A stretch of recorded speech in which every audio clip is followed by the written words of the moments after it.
ভবিষ্যতে যেটা ইমনের স্বপ্ন, ও এই ভার্চুয়াল প্ল্যাটফর্মে ও কিং কিং হয়ে থাকবে। আমি চাই ওকে যতরকম সাপোর্ট দেওয়া যায় সেভাবেই আমি ওর পাশে থাকবো। পুরুষরা চায় তাদের শখের নারীকে সুন্দর দেখতে। এই লায়লাকে নিয়ে ডেটে যাই, তোমার কোনো সমস্যা আছে? ডেটে যাবেন? হ্যাঁ। লাইলা তো ডেটে যায় না। ও, তার মানে আমাদের চেয়ে বেশি লায়লাকে জানে আমাদের ইমন। তো ইমনের জন্য শুভ কামনা, যে এত গোপনীয় ব্যাপারগুলো যে জানে, তোমার জন্য অনেক অনেক কি জানো? জানে। বলতেই হবে? হ্যাঁ বলো। আমি একটু একটা সিক্রেট থাক। তুমি আমার পছন্দের খাবার কি জানো না? হ্যাঁ জানি, এটা সিক্রেট। হ্যাঁ, পড়েছে আমাকে কেমন দেখা যাচ্ছে?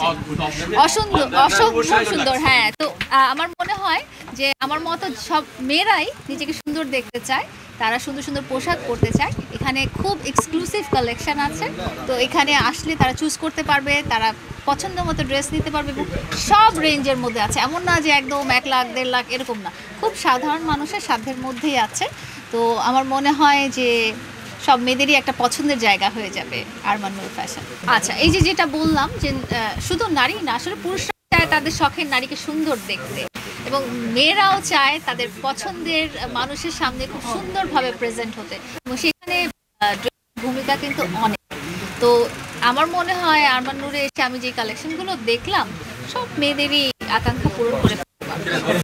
আচ্ছা, আরমান ভাইকে জিজ্ঞেস করতে চাই যে আরমান ভাই, আমার যারা ফ্যান ফলোয়ার আছে এসে আমার কথা বলে কিছু একটু ডিসকাউন্ট দিয়ে দিবে তো না?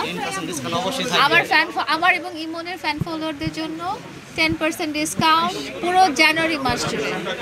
অসম্ভব ভালো ফিলিংস। হ্যাঁ, অসম্ভব ভালো ফিলিংস। আমি তো আসলে ওপেনিংগুলোতে যাই, এটা ওর জন্য ফার্স্ট টাইম। ওর কেমন অনুভূতি আমি জানতে চাই, কেমন লাগছে? ভালো? হ্যাঁ, আমার কাছে অনেক ভালো লাগতেছে। এর আগে অনেক জায়গায় গেছি, বাট এরকম ক্রাউড দেখিনি। ইমনের মধ্যে ওই কোয়ালিটি আছে, ওই গুণ আছে, ওই লুক আছে, ওই এক্স ফ্যাক্টর আছে। তো ডেফিনেটলি কেন না, ও নিজের কোয়ালিটিতেই, নিজের গুণেই, নিজের যোগ্যতাতেই ও আজকে এই জায়গায় এসেছে। আর সবচেয়ে ভালো কথা হচ্ছে ইমন একটা ভালো ছেলে। আমি যতক্ষণ ওর সাথে মিশেছি, ওকে জাস্ট একটা কথা আমি যে কোনো ব্যাপারে আমি ট্রাই করছি। জাস্ট আপু একটা ব্যাপারে একটু রাগ করছিল, আমি ইমনকে বলছি, ইমন তুমি একটু কনভিন্স করো না, সাথে সাথেও জানি জাদুর মতো দিয়ে আপুকে হাসায় দিচ্ছে। এই ব্যাপারটা আমার কাছে ভীষণ ভালো লাগছে ভাইয়া। আচ্ছা, ইমন ভাইকে নিয়ে আসলে ভবিষ্যতে কি চিন্তা ভাবনা করতেছেন? ভবিষ্যতে যেটা ইমনের স্বপ্ন, ও এই ভার্চুয়াল প্ল্যাটফর্মে ও কিং হয়ে থাকবে। আমি চাই ওকে যতরকম সাপোর্ট দেওয়া যায় সেভাবেই আমি ওর পাশে থাকবো ইনশাআল্লাহ। এবং আমরাও আছি ইমনের পাশে সব সময়। আপুর সাথে তো আমার অনেক আগে থেকে পরিচয়, 2022 সাল থেকে।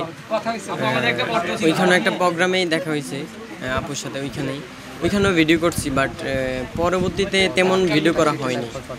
তো আচ্ছা, ভাবলাম যে এখন ভিডিও করি, আপু ফ্রি আছে এই জন্য আপুর সাথে ভিডিও করলাম, আপু ফ্রি এই জন্য ভিডিও করলাম। তো এখন এতটুকু আসলাম আর কি। আর আমার ইনস্টাগ্রামে তো অনেক ফ্যান ফলো বা ইউটিউবে ফ্যান ফলোয়ার আছে।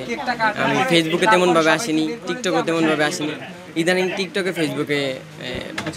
এই যে শুরু হয়ে গেল, এটাই উদ্বোধন আমরা করলাম আমাদের। অবশ্যই, কেন না, যা সম্ভব প্ল্যান হচ্ছে এবং সবাই আমার এবং ইমনের এই জুটিটা অনেক পছন্দ করেছে, অনেক পজিটিভলি নিয়েছে, অনেক ভালো সাড়া পেয়েছি, অনেক অফার পেয়েছি, অনেক ফটোশ্যুট, অনেক ওপেনিং, অনেক মিউজিক ভিডিওর অফার পেয়েছি, নাটকের অফার পেয়েছি। ইনশাল্লাহ আপনারা একটা করে পার্সোনাল রিলেশনের ব্যাপারে, ও তো পার্সোনালি আমার সাথে রিলেটেড, ও তো আমার ছোট ভাই, সো অবশ্যই সেটা আছে। আচ্ছা, এই যে মানে ভাইয়া থেকে আসলে সাইয়া হওয়ার বিষয়, যেটা মানে এখনো ওইটা সম্ভব না, কারণ ও অনেক বেশি ছোট। বড় হোক, ও আগে বড় হোক।